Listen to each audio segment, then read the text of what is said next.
Au nom du Père et du Fils et du Saint-Esprit, ainsi soit-il. Je voulais parler de la résurrection de Lazare, montrer comment d'une certaine manière, à travers la résurrection de Lazare, nous avions aussi l'œuvre de l'Église dans ce monde, en particulier lorsque notre Seigneur dit « déliez-le ». Déliez-le. Lorsque nous pensons que ces apôtres, le Christ a donné le pouvoir de lier et de délier. Ce qui sera tenu pour lier sera délié, ce qui ira au ciel, ce qui sera tenu pour lier sera tenu pour lier.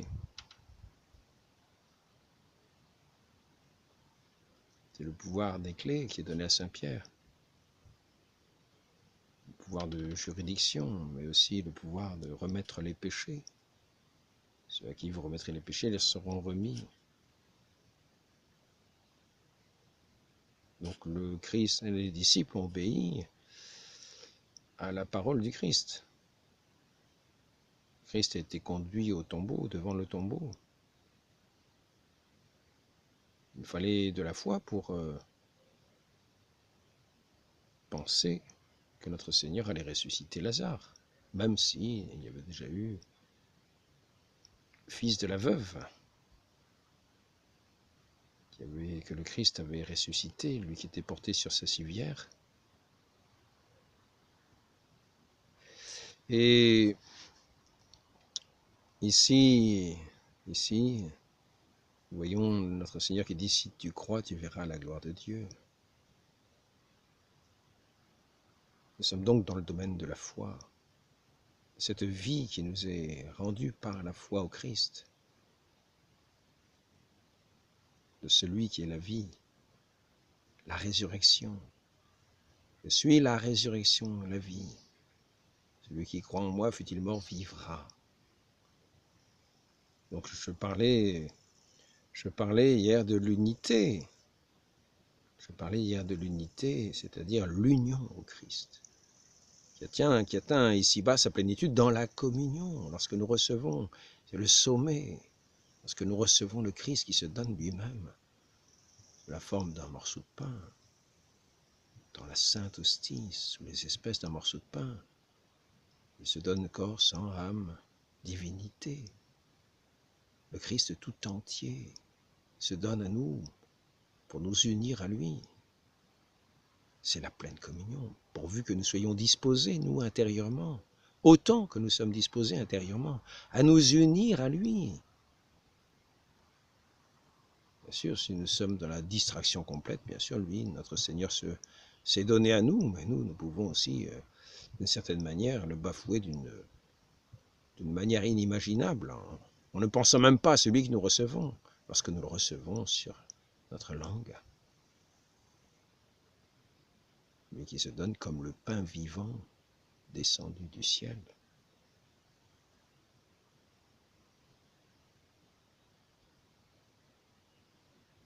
Donc, ici, nous voyons, je voulais parler de Lazare un petit peu comme notre Seigneur qui vient dans ce monde, devant l'homme mort, l'humanité, l'homme mort.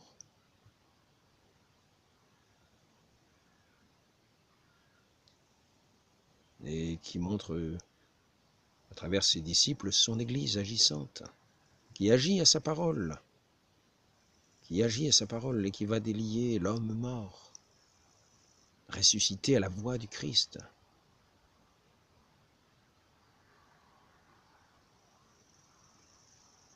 Comme ceux qui, de ces âmes mortes qu'ils ont, à l'écoute de la parole du Christ, dans la foi, qui reçoivent sa parole, qui ont foi en lui, reçoivent cet esprit de vie comme le souffle de vie vient les ranimer par la toute-puissance de Dieu. Et c'est ce que vient faire notre Seigneur, par sa présence dans ce monde. Il vient nous unir à lui, entrer dans sa communion, dans son unité, par la foi que nous avons en lui, non pas par nos résistances.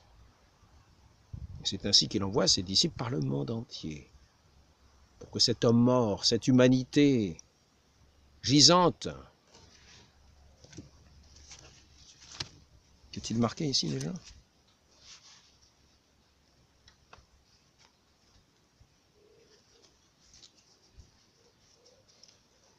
Nous savons que nous sommes de Dieu et que le monde entier est au pouvoir du malin. Première lettre de Saint Jean, chapitre 5, verset 2. Le monde gît sous le péché, et gisant, c'est-à-dire mort, par le péché. Le péché donne la mort. Comme héritier d'Adam, nous avons hérité de cette mort spirituelle. Et donc le Christ qui est la vie vient se donner à nous, nous communique la vie que nous recevons, nous qui le recevons dans la foi.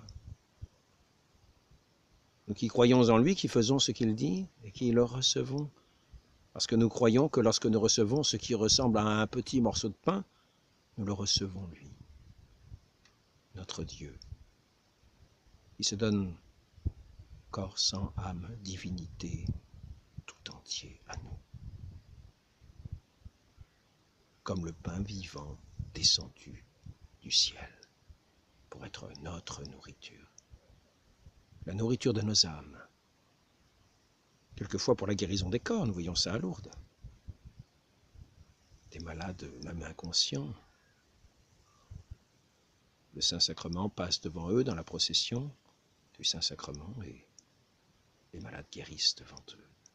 Même inconscients. Nous avons ce, je crois qu'il s'appelle Gargame, il a eu un accident de train. Et lors de cette procession, il était inconscient. D'ailleurs, on n'allait pas tarder à lui mettre le voile mortuaire sur son visage, pour ne pas effrayer les gens, car il semblait devoir passer à ce moment-là. Il semblait qu'il était déjà mort.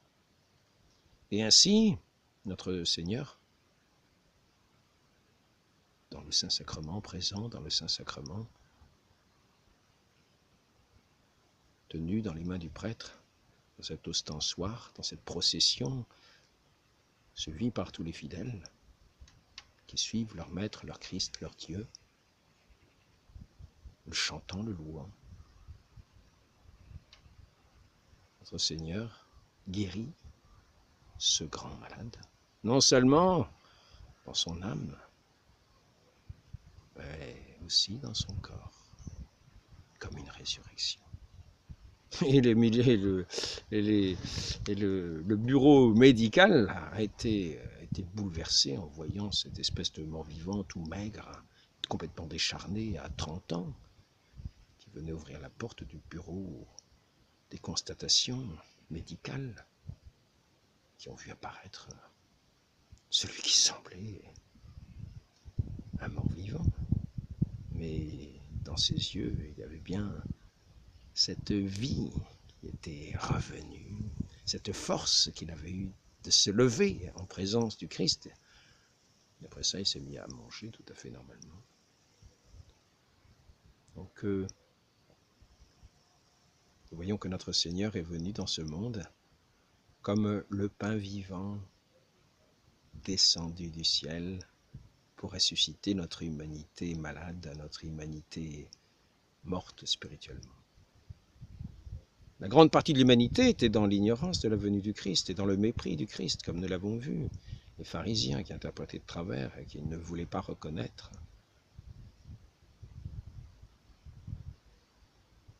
leur Dieu, venu dans ce monde, qui l'ont fait condamner, qui l'ont rejeté, qui ne l'ont pas écouté, ou qui l'ont écouté, qui ont déformé ses propos. Et pourtant, voyons Nicodème qui vient voir en secret de nuit le Christ et qui dit « Nous savons que tu es de Dieu, car nul ne pourrait faire ses œuvres s'il n'était de Dieu. Nous le savons. » C'est de la pure hypocrisie, le rejet de Dieu, mais il n'y a pire âne que celui qui ne veut pas boire. Et là, il s'agit de ne pas vouloir écouter, de vouloir rejeter. C'est cette haine de la vérité. Le monde m'a haï. Le monde m'a haï. Il vous haïra. Si vous étiez du monde, le monde vous aimerait, mais vous n'êtes pas du monde. Vous qui avez mis votre foi en moi, je suis venu vous porter la vie éternelle dans votre foi en moi, si tu crois en moi. C'est ce que dit notre Seigneur à Sainte Marie-Madeleine.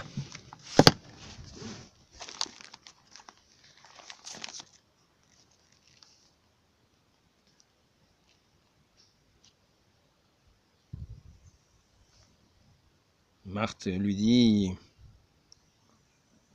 « Je sais, dit Marthe, qu'il ressuscitera à la résurrection au dernier jour. » Après lui avoir dit, « Seigneur, si tu avais été là, mon frère ne serait pas mort. Mais maintenant encore, je sais que tout ce que tu demanderas à Dieu, Dieu te l'accordera. » Jésus lui dit, « Ton frère ressuscitera. » Je sais, dit Marthe, qu'il ressuscitera à la résurrection au dernier jour. Jésus lui dit, « Moi, je suis la résurrection. Qui croit en moi, même s'il meurt, vivra. Et quiconque vit et croit en moi ne mourra jamais. Le crois-tu » Elle lui dit, « Oui, Seigneur, je crois que tu es le Christ, le Fils de Dieu, celui qui vient dans le monde. » Donc,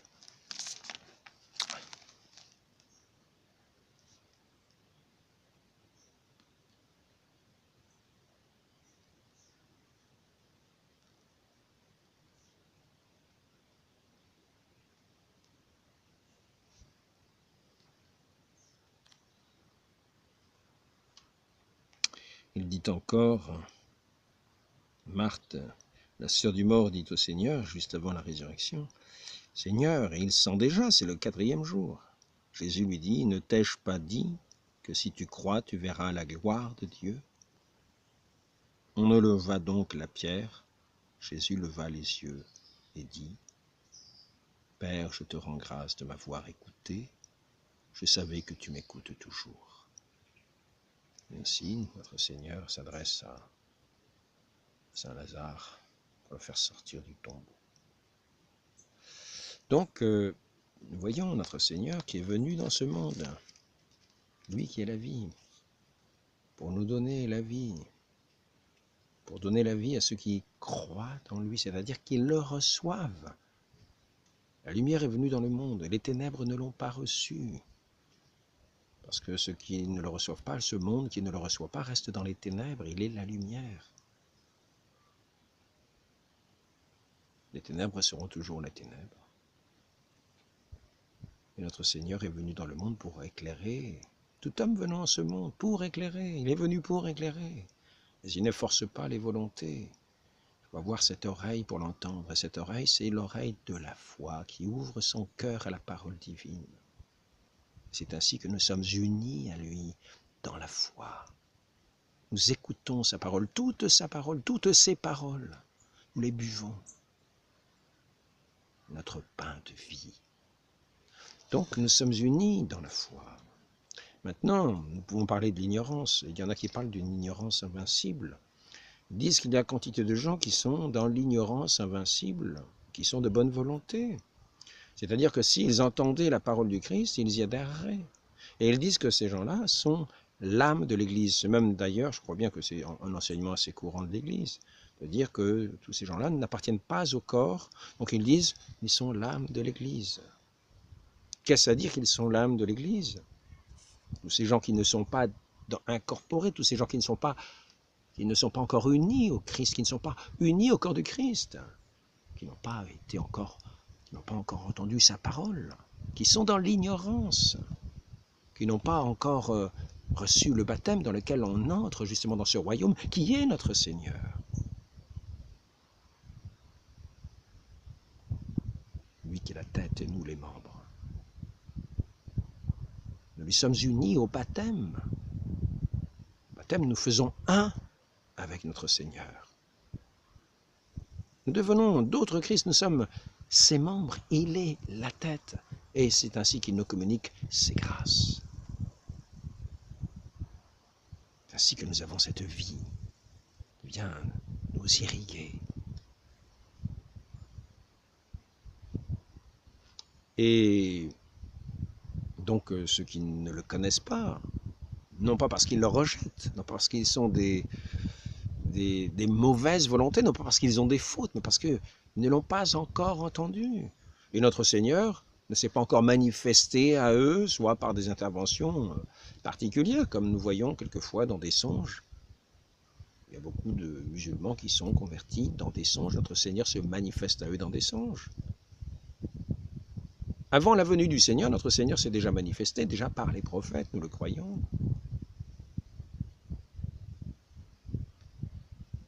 C'est de lui que parlaient les prophètes. Notre Seigneur a été prophétisé. Isaïe en a parlé, comme disons-nous, dans un 5e évangile, le serviteur souffrant. Les chants du serviteur souffrant, nous reconnaissons quasiment le portrait du Christ dans son chemin de croix.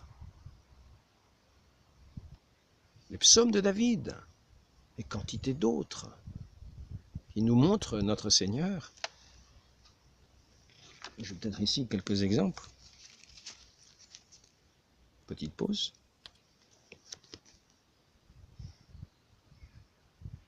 Petite illustration. Vous auriez droit, vous y aurez droit. Le Christ a été prophétisé. Et toi, Bethléem, Ephrata, tu ne seras plus appelée la plus petite d'entre les villes, car c'est de toi que sortira le chef qui gouvernera mon peuple Israël. Ça c'est Malachie. Terre voisine de la terre de Tibériade, au-delà du Jourdain, le peuple qui marchait dans les ténèbres a vu se lever une grande lumière. Un enfant nous est né, on l'appellera Dieu fort, le Père, pardon, une loupe, elle est là.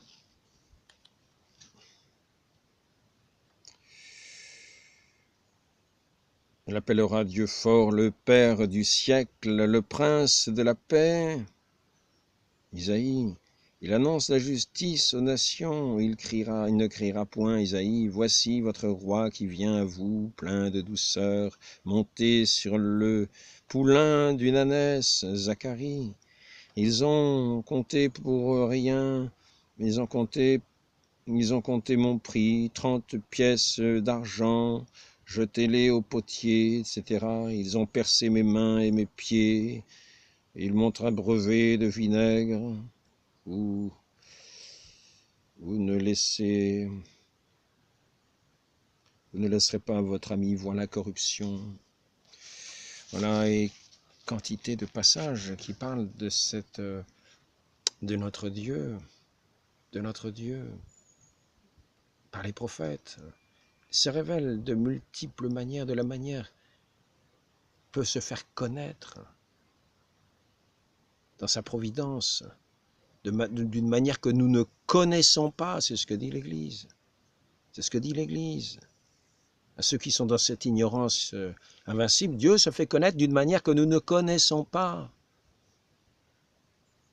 Cela ne veut pas dire qu'ils sont sauvés dans cette ignorance, dans ces ténèbres de l'ignorance. Notre Seigneur est venu apporter la lumière, non pas pour que les gens demeurent continuent de demeurer dans des ténèbres et soient des aveugles qui guident d'autres aveugles pour tomber dans un trou. Non, non. Ceux qui sont dans cette ignorance, c'est ce texte que je disais hier, je vais le rappeler. C'est ce texte...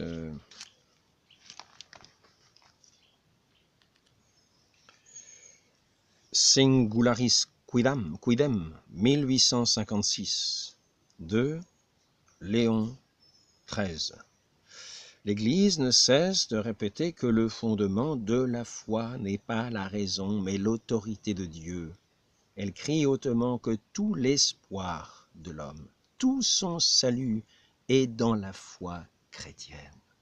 Cette foi qui nous fait recevoir notre Sauveur, celui qui est la vie même. Nous ne sommes pas destinés à rester dans les ténèbres de l'obscurité de la mort. et à voir se lever sur nous cette lumière du monde, le Christ. Et c'est pour cela qu'il a envoyé à tous ceux qui sont dans cette ignorance et qui demeurent dans ces ténèbres, dans ce monde gisant sous le péché. Nous savons que nous sommes de Dieu et que le monde est tout entier au pouvoir de Satan. C'est ce que nous venons de lire avec Saint Jean, dans sa première lettre au chapitre 5. C'est ce que je vous ai lu à l'instant.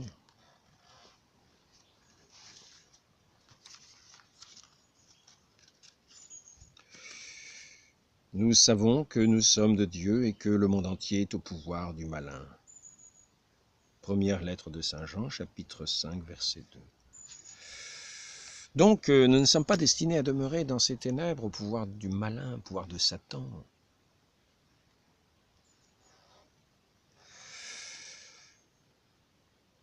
L'Église ne cesse de répéter que le fondement de la foi n'est pas la raison, mais l'autorité de Dieu. Elle crie hautement, elle le crie, que tout l'espoir de l'homme, tout son salut est dans la foi chrétienne, que cette foi, dans cette foi qui enseigne la vérité, dissipe par sa lumière divine les ténèbres de l'ignorance humaine. Par sa lumière divine, parce que la lumière est divine. Il n'y a de lumière que divine. Dieu est lumière.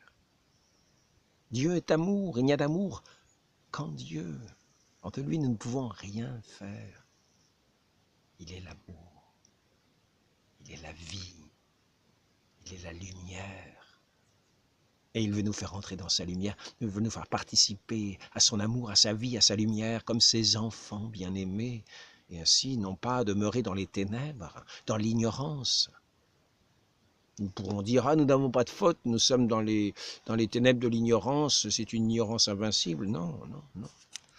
Donc, au sujet de cette ignorance invincible, l'Église dit que ceux qui sont de bonne volonté, qui sont dans cette ignorance, sont comme d'une certaine manière unis à l'Église. Ils sont là comme l'âme de l'Église, mais ils ne sont pas membres. Ils ne sont pas membres, ils ne sont pas unis au corps du Christ. Ils ne sont pas unis à la tête. Il faut être uni à la tête, il faut être uni au corps pour recevoir comme par les canaux des artères du corps, cette substance de vie de notre Dieu, sa grâce, qui passe par le canal des sacrements. C'est ce que nous enseigne l'Église. Le catéchisme de Trente le dit très clairement.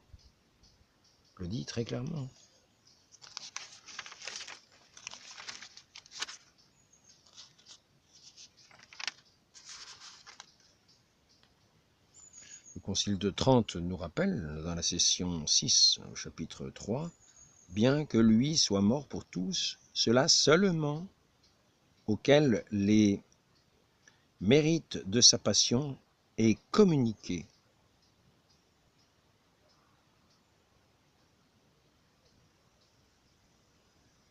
Il y a d'espoir de salut. Alors ici, c'est le chapitre 14 du catéchisme du Concile de Trente, la vertu qui découle de la passion du Christ, c'est-à-dire cette grâce qu'il nous a méritée sur l'autel de la croix, doit passer par les sacrements comme par un canal pour arriver jusqu'à nous.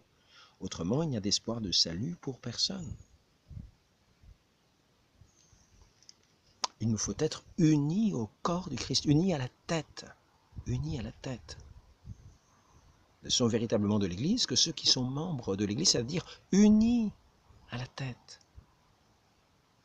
Et donc ceux qui sont en dehors, qui ne sont pas les membres, mais qui sont dans cette ignorance, qui ne sont pas membres parce qu'ils ne connaissent pas, parce qu'ils n'ont pas pu adhérer par la foi, parce qu'ils ne connaissent pas celui que pourtant, du fond du cœur, ils souhaitent recevoir.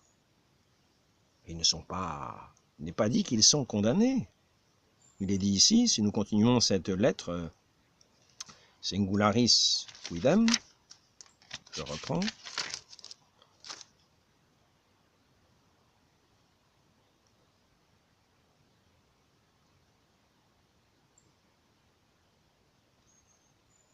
Donc cette foi, ces ténèbres, hein, la foi chrétienne, dans cette foi qui enseigne la vérité, dissipe par sa lumière divine les ténèbres de l'ignorance humaine.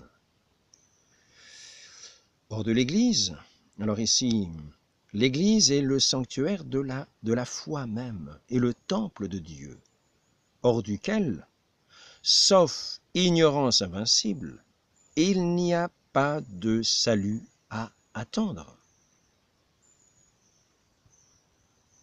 Parce que ceux qui ont entendu, ceux qui ont vu le Christ, ceux qui l'ont entendu, ceux qui ont entendu sa parole, et qui l'ont rejeté parce qu'ils n'ont pas l'Esprit de Dieu, parce qu'ils n'ont pas cette oreille, cet Esprit de Dieu qui le ferait attendre, parce qu'ils ont rejeté ces motions de l'Esprit Saint, qui ferait entendre la parole divine, qui la ferait reconnaître. Parce que c'est par l'Esprit Saint, par l'Esprit de Dieu, que nous reconnaissons les choses de Dieu. Nul ne peut dire « Jésus-Christ Seigneur » si ce n'est par l'Esprit Saint. Donc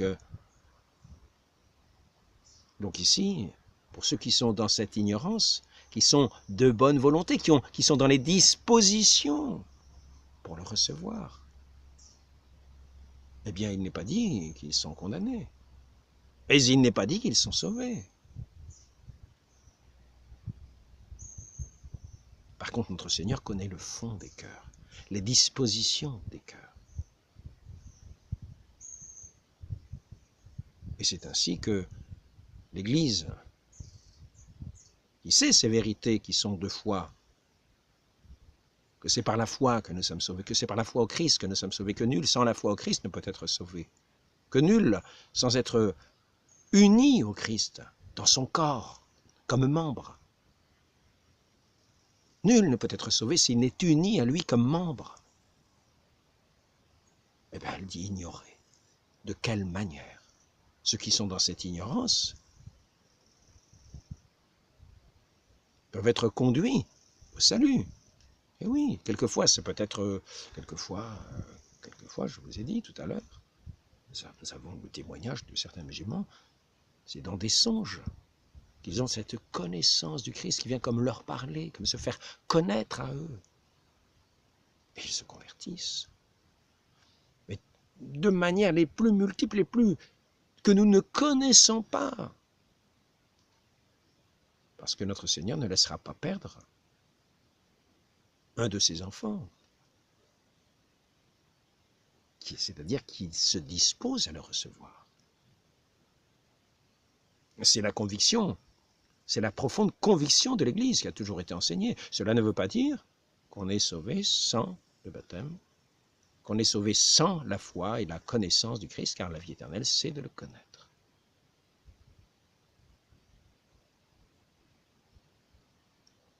Première disposition, c'est cette foi. La première, peut-être pas disposition, car la disposition, c'est justement cette bonne volonté à le recevoir.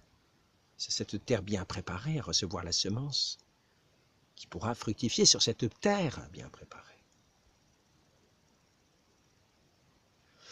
Donc, ici, je continue, l'Église, le sanctuaire, la foi même, le temple de Dieu, hors duquel, sauf ignorance invincible, donc ces gens-là sont dans l'ignorance. Ils ne connaissent pas notre Dieu. Et pourtant, comme je l'ai déjà dit dans l'entretien précédent, il ne faut pas oublier, tout le salut, c'est l'Église qui ne cesse de le répéter à haute voix.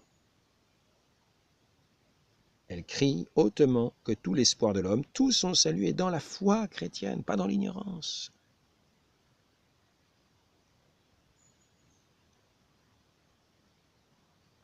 Notre Seigneur, la Sainte Église, la Sainte Église, dit ne pas connaître d'autre moyen que le baptême pour assurer le salut.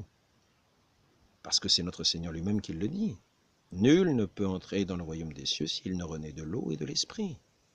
Et cependant, l'Église a cette conviction intime, a cette conviction forte, c'est ce qu'elle professe. Et ce qu'elle professe, j'ai déjà lu de multiples manières, de multiples fois du moins. Et je vais répéter une nouvelle fois, car c'est important de le savoir.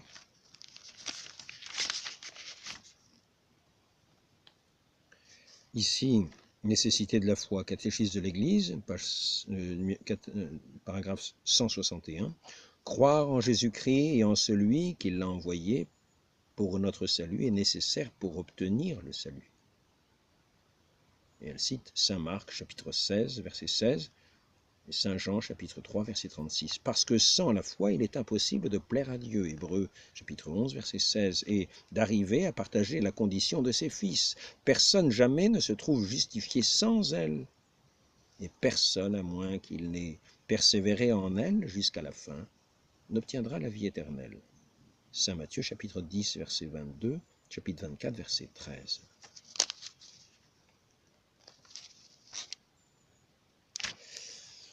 Donc, je reviens au sujet de ce que l'Église dit connaître, et donc, elle n'enseigne que ce qu'elle connaît. Elle ne peut pas enseigner ce qu'elle ne connaît pas. L'Église ne connaît pas d'autre moyen que le baptême pour assurer l'entrée dans la béatitude éternelle. C'est pourquoi elle se garde de négliger la mission qu'elle a reçue du Seigneur, de faire renaître de l'eau et de l'esprit tous ceux qui peuvent être baptisés, etc. Et au numéro 1258, là c'était le numéro 1257, le numéro 1258, elle dit cependant, pour ceux qui sont par exemple dans cette ignorance invincible, depuis toujours l'Église garde la ferme conviction que ceux qui subissent la mort en raison de la foi, sans avoir reçu le baptême, sont baptisés par leur mort avec le Christ. Le baptême de sang, comme le désir du baptême, porte le fruit du baptême sans être sacrement. Là, c'est le catéchisme qui dit ça. Mais cependant, elle vient de dire précédemment que l'Église ne connaît pas d'autre moyen assuré de salut que le sacrement du baptême. Donc là, nous voyons que c'est une ferme conviction. Il faut bien distinguer ce que l'Église peut enseigner parce qu'elle le connaît et ce qu'elle dit être la ferme conviction. Mais nous pouvons aussi, et c'est souvent dit, au sujet, quand l'Église dit qu'elle ne connaît pas, elle ne sait pas comment. Elle ne sait pas comment. Comment ces gens qui sont dans cette ignorance peuvent être sauvés. Au sujet, d'ailleurs, je voudrais redire un mot. Ici, nous avons vu que l'Église parlait de cette conviction, et nous voyons Karl Rahner, un théologien important de l'Église à Vatican II, au Concile Vatican II, qui exprime la chose suivante. En réalité, même saint Augustin, dans sa dernière période antipélagienne, n'a plus retenu, qu'est-ce que c'est marqué là ? La possibilité d'un baptême de désir. Donc saint Augustin, à la fin de sa vie, ne le reconnaissait pas. Et à ce sujet-là, je peux d'ailleurs lire des textes qui sont assez flagrants, parce que nous voyons saint Augustin en 400, qui est en train de parler d'un baptême de désir. Il dit que il lui paraît que c'est une bonne idée, hein, c'est à lui, donc ce n'est pas quelque chose qu'il a reçu, ce n'est pas l'enseignement de l'Église, c'est à lui-même, c'est une pensée de saint Augustin, au sujet de ce baptême de désir. Et après ça, il va nous montrer comment il y a la nécessité du baptême, du sacrement du baptême. Et il va nous dire toutes les autorités qui le disent. Et cela, c'est bien après, c'est-à-dire, ça correspond à ce que dit le père Karl Rahner quand il dit qu'à la fin de sa vie, dans sa dernière période, il ne croyait plus dans ce baptême de désir. Donc cette conviction de l'Église est une conviction forte de l'Église, comme le dit le catéchisme. Ce n'est pas un enseignement, ce n'est pas l'enseignement de l'Église qu'elle reçoit, qu'elle dit. Elle dit être la servante des vérités de foi divine et n'enseigner que ce qui lui a été transmis à enseigner. Je l'ai déjà dit dans plusieurs entretiens, je pourrais le répéter encore une fois, mais il ne faut pas trop non plus peut-être lasser l'auditeur qui l'a déjà entendu 2 ou 3 fois. Donc je vais simplement lire la citation de saint. Donc nous voyons saint Augustin vers 400. Je crois pouvoir affirmer que le martyr, selon Cyprien, pour le nom du Christ Jésus n'a pas le seul privilège. Vous voyez, il dit « je crois pouvoir affirmer ». Cela donc montre que ce n'est pas un enseignement qu'il a reçu. Car il croit pouvoir affirmer, c'est-à-dire dans ses pensées, une conviction qu'il a, et qu'il commence à avoir. Mais ce n'est pas un enseignement reçu, sinon il ne dirait pas « je crois pouvoir affirmer ». Il dirait que c'est un enseignement qu'il a reçu. Il y tiendrait ferme. Car les enseignements de l'Église, nous y tenons ferme. Car ce sont les enseignements de vérité qui viennent des vérités de foi divine, de la révélation de Dieu par les Écritures, par la transmission apostolique. Donc je crois pouvoir affirmer que le martyr, selon Cyprien, pour le nom du Christ Jésus, n'a pas le seul privilège de suppléer au baptême, mais on doit en dire autant de la foi et de la conversion du cœur, quand il est absolument impossible de recourir à l'administration du baptême. Alors, je le répète sans cesse, à Dieu, rien n'est impossible dans sa providence. Donc, quand il est absolument impossible, ce n'est pas un mot chrétien. Nous voyons même que Saint Pierre, enchaîné dans sa prison, il semble quasiment impossible qu'il en sorte avec tous les gardes qu'il y a autour. Un ange vient, lui fait tomber ses chaînes, le guide jusqu'en dehors de la prison. Donc, impossible n'est pas chrétien, n'est pas divin. À Dieu, tout est possible. C'est un article de foi. Je crois en Dieu, le Père Tout-Puissant. Je nie pas, je crois en Dieu, le Père Impuissant. En disant dans mes prières, Seigneur, si tu peux, si tu peux, si tu peux. Non, rien n'est impossible à Dieu. Donc tenons-le ferme. Nous voyons que cette manière de parler ne contient pas ce qui est essentiel à la foi chrétienne. C'est un raisonnement humain, c'est une conviction humaine.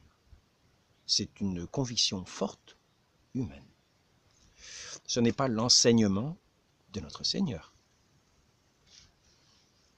qui a été reçu. Et saint Augustin ne dirait pas à ce moment-là « je crois pouvoir affirmer », mais il répéterait simplement ce que dit notre Seigneur, en particulier au sujet du baptême, puisque c'est la référence sans cesse qui est faite. Nul, s'il ne renaît de l'eau et de l'esprit, ne peut entrer dans le royaume des cieux. Grand mystère. Donc, je crois pouvoir affirmer, etc., suppléer au baptême, mais on doit en dire autant de la foi et de la conversion du cœur quand il est absolument impossible de recourir à l'administration du baptême. Alors l'Esprit dit à Philippe, tiens-toi contre ce char. C'est pour dire, c'est providentiel, vous voyez. On pourrait dire que qu'il paraît impossible parce que, mais le Saint-Esprit agit. Ici, nous voyons l'eunuque de la reine de Candace, et qui est en train de se poser des questions en lisant le livre, la Bible, en lisant le passage d'Isaïe. Et voici que l'Esprit Saint envoie Philippe, justement, providentiellement, de la manière qui plaît à Dieu, qu'on ne connaît pas. Là, on le connaît parce que c'est mis dans les Écritures. Mais on ne connaît pas tous ces moyens que Dieu utilise pour faire parvenir à sa connaissance. Et si donc, nous voyons alors l'Esprit dit à Philippe, tiens-toi contre ce char, c'est le char de l'eunuque de la reine de Candace, pour lui enseigner ce qui est contenu dans les Écritures. Donc, il va falloir que je termine parce que je crois bien que la vidéo va être interrompue. Quand il est absolument impossible de recourir au sacrement, ça c'est dans les années 400, en 400, hein, voilà. Et en 412, saint Augustin dit « Les chrétiens d'Afrique ont parfaitement raison d'appeler baptême simplement le salut, d'où leur vient cette coutume. En effet, c'est déjà une coutume, vous voyez, appeler le baptême le salut. Ils disaient pas le baptême, ils disaient le salut. Est-ce qu'il a eu le salut? C'est-à-dire le baptême. C'était une coutume. Ce n'est pas une invention en disant je crois pouvoir affirmer. Non, ils disaient déjà, parce qu'ils avaient déjà reçu ça, on était en 412, comme coutume en Afrique, après l'évangélisation. Donc cette coutume, en effet, sinon, de la tradition antique. C'est déjà une coutume qui vient déjà d'une tradition antique de l'Église, bien sûr. Ce n'est pas une invention personnelle, ce n'est pas une conviction personnelle, d'une tradition antique. Je crois même apostolique, tradition apostolique, vous voyez, ce qui est transmis. Donc l'Église enseigne ce qu'elle reçoit comme révélation divine de la bouche du Christ ou de la tradition apostolique. C'est ce qu'elle enseigne. Là, ça fait partie d'un enseignement, d'un dogme, les dogmes de l'Église. Donc ici, D'où vient cette coutume, en effet, sinon de la tradition antique, je crois même apostolique, qui leur fait admettre du fond de leur cœur, du fond de leurs entrailles, un dogme de l'Église. Vous voyez, j'étais en train de vous dire un enseignement. Dogme, enseignement, c'est la même chose. C'est un dogme de l'Église, c'est-à-dire un enseignement de l'Église reçu de la bouche du Christ. Ben oui, nul ne peut entrer dans le royaume des cieux s'il ne renaît de l'eau et de l'esprit, mais aussi de la tradition apostolique. Un dogme de l'Église de Jésus-Christ, à savoir qu'en dehors du baptême et de la participation à la table eucharistique du Seigneur, aucun homme ne peut arriver non seulement au royaume de Dieu, mais même au salut et à la vie éternelle. C'est au reste ce qu'affirme aussi l'Écriture. Voilà. Donc nous avons tout pour ce qui correspond à un enseignement. Et c'est saint Augustin, à la fin de sa vie, comme le dit Karl Rahner, à la fin de sa vie, dans sa dernière période, il ne tenait plus dans sa dernière période antipélagienne, il n'a plus soutenu la possibilité d'un baptême de désir. Voilà. Donc c'est pour dire que si l'Église ne connaît pas d'autre moyen de salut que le baptême, écoutons-la, parce que elle reçoit cela de son enseignement. C'est ce qu'elle enseigne. Ça veut dire c'est ce qu'elle connaît. Elle enseigne ce qu'elle connaît. Par contre, pour en revenir à ceux qui sont de l'âme de l'Église, c'est-à-dire dans ses bonnes dispositions, il faut savoir que notre Dieu connaît le cœur de chacun et ne va pas laisser perdre ceux qui lui appartiennent. C'est d'ailleurs ce que dit saint Augustin à notre endroit, mais je ne crois pas l'avoir noté ici, je vais quand même regarder. Donc je répète ce qui est dit au sujet de cet enseignement de l'Église. Ce magistère n'est pas au-dessus, ça c'est le Concile Vatican II qui dit ça, les vérités de foi divine, c'est sur le, comment ça s'appelle ça, magistère vivant, la révélation, hein, Constitution Vatican II sur la révélation divine. La charge d'interpréter authentiquement la parole de Dieu, écrite ou transmise, a été confiée au seul magistère vivant de l'Église, dont l'autorité s'exerce au nom du Christ. Et il est marqué aussi, ce magistère n'est pas au-dessus, cependant, il ajoute, ce magistère n'est pas au-dessus de la parole de Dieu. Il la sert n'enseignant que ce qui a été transmis. Donc voilà. Elle n'enseigne que ce qu'elle connaît, parce que ça lui a été transmis. Donc voilà ce que sont les dogmes que nous devons tenir fermement, de foi. C'est l'enseignement de l'Église. Ce que ce magistère nous enseigne parce qu'il le connaît. Non pas parce qu'il y en a qui ont une ferme conviction, non. C'est pas ça que nous devons respecter, ces fermes convictions. Parce qu'effectivement, quelqu'un qui est dans l'ignorance, des choses des vérités de foi divine, qui ne connaît pas son Dieu parce qu'il n'a jamais entendu prêcher, qui n'a aucune faute de sa part. Le bon Dieu connaît la disposition des cœurs. Providentiellement, bien sûr, notre Seigneur va l'appeler de la manière que lui connaît, pour lui révéler ces vérités de foi divine. Nécessaire, cette connaissance du Christ dans lequel est la vie éternelle, et pour s'unir à lui. Donc, normalement, cela se fera par le baptême, d'une manière ou d'une autre. Donc ceux qui sont dans cette ignorance sont dits dans cette lettre. Alors je finis quand même ce qui est dit là. Ce magistère n'est pas au-dessus de la parole de Dieu, il la sert n'enseignant que ce qui a été transmis, mais puisqu'en vertu de l'ordre divin et de l'assistance du Saint-Esprit, il écoute pieusement, la garde religieusement, l'explique fidèlement. Voilà. Vous avez raison de fixer votre attention sur la parole des prophètes comme sur une lampe brillant dans l'obscurité. Ça, c'est Saint Pierre qui nous dit ça, c'est pour montrer que l'Église a raison d'être la servante de la parole divine, des Écritures, puisque les prophètes ont parlé de la part de Dieu. Et que notre Église est l'épouse du Christ, qui aime son Dieu, qui aime son Christ, qui aime celui qui est la tête de ce corps.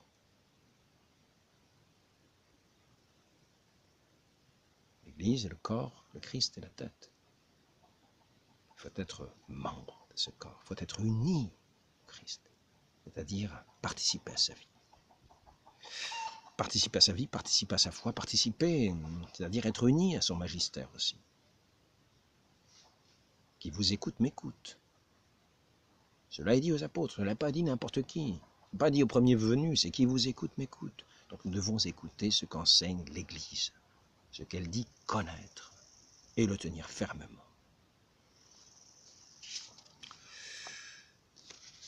Je reviens maintenant à singularis quidem, cette ignorance,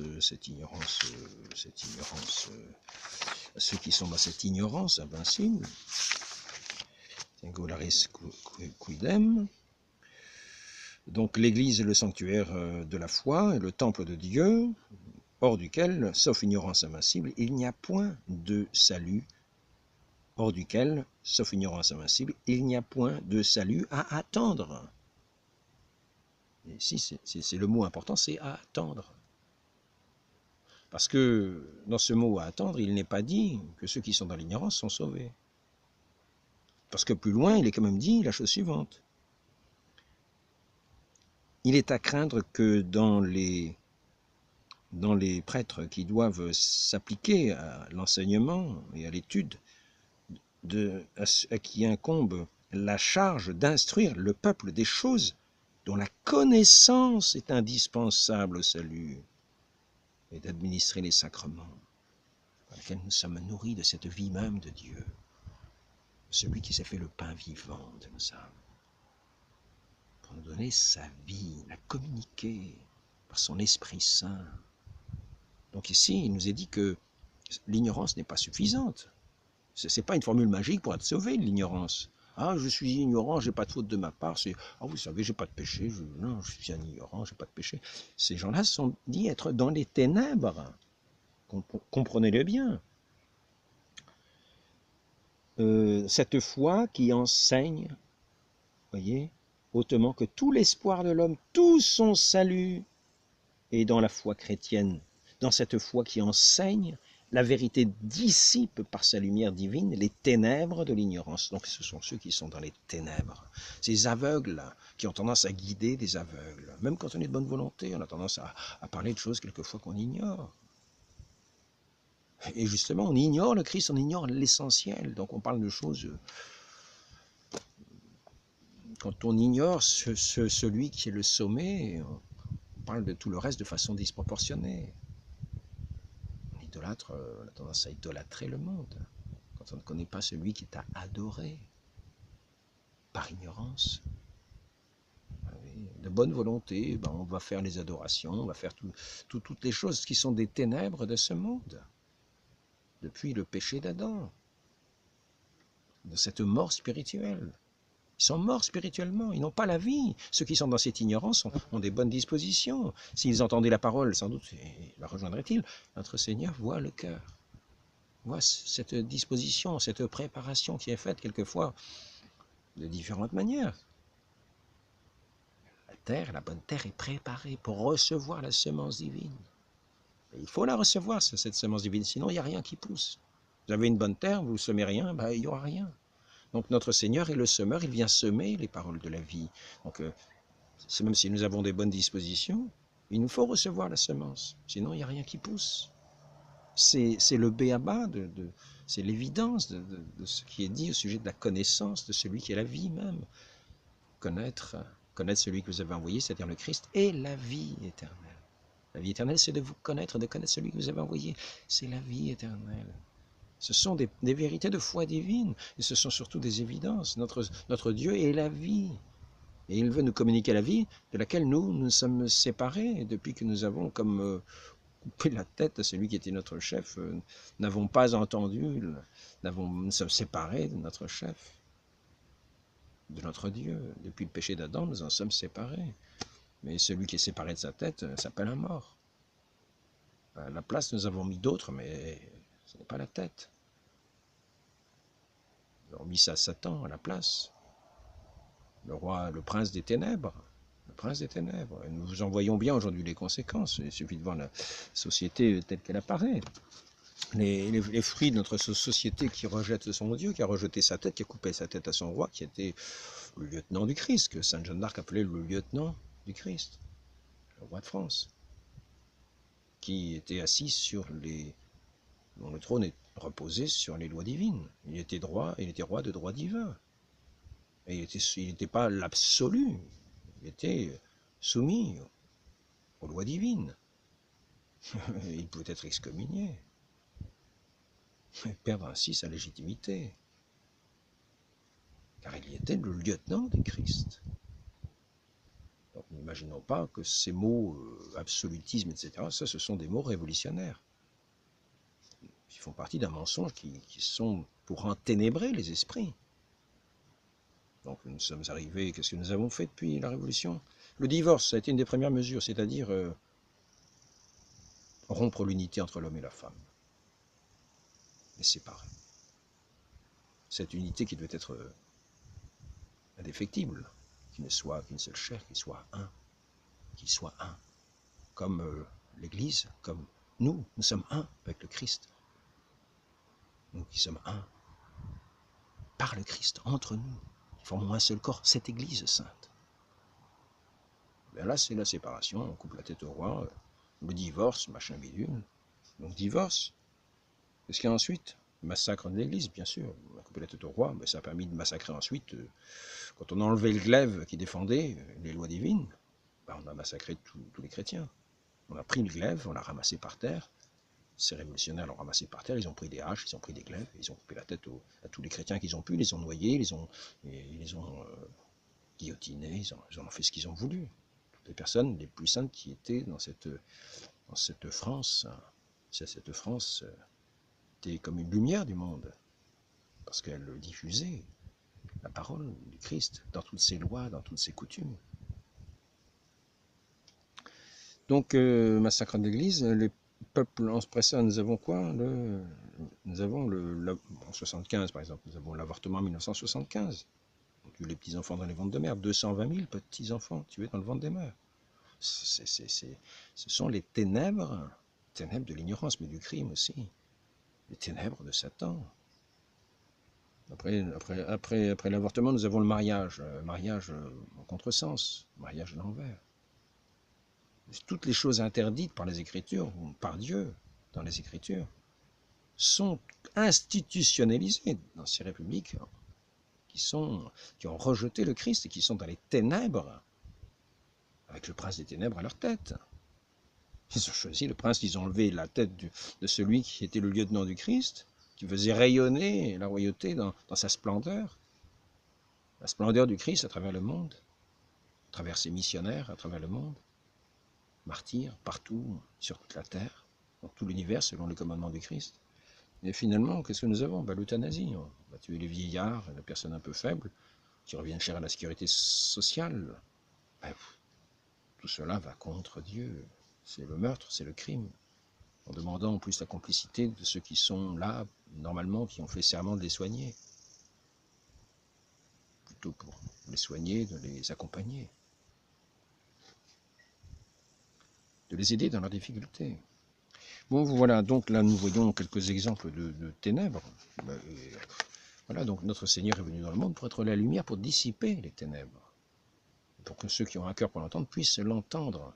Donc ceux qui sont dans les ténèbres de l'ignorance, par ignorance invincible, ils ont un cœur pour entendre la parole de Dieu, ou si Dieu vient se révéler à eux, ils seront aptes à être ouverts à eux. C'est pour ça qu'on peut attendre d'eux le salut, ceux qui sont dans cette ignorance. Parce que s'ils ne sont pas dans l'Église, ce n'est pas de la faute. Ils n'ont pas eu la prédication, ou le mouvement de l'Esprit Saint ne s'est pas encore fait manifester à eux. On a peut-être voulu voir les dispositions de leur cœur, si c'était la bonne terre.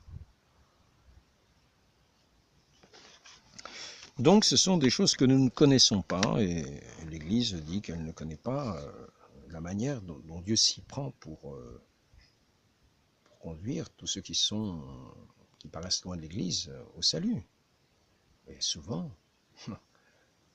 notre Seigneur mène par des voies